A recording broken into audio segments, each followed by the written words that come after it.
This week's Wisdom Wednesday is tagging off of last week's, but it is, what does your doctor actually know about your potential?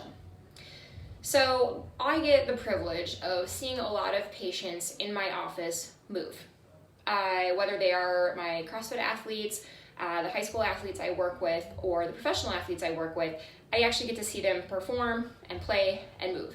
And I understand not everybody gets that opportunity, but when I get to see people visually, I can say, okay, this is where I see their potential, and I have this uncanny ability to see other people's potential even when they can't see it themselves.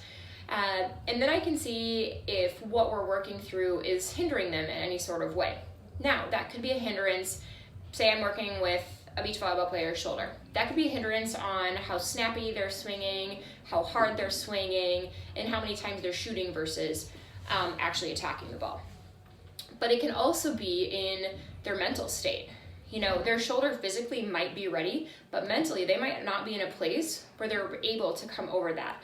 And so being able to have a provider that can see your potential and see where those breakdowns are, and to be able to have that conversation with you, it takes a little emotional intelligence, which I happen to study a lot in 2019, but being able to have that emotional intelligence and that conversation with your provider so they can figure out what is your potential and how do they get you there. That is the coolest part about what I do, and that's why I love to bridge the gap between treatment and performance.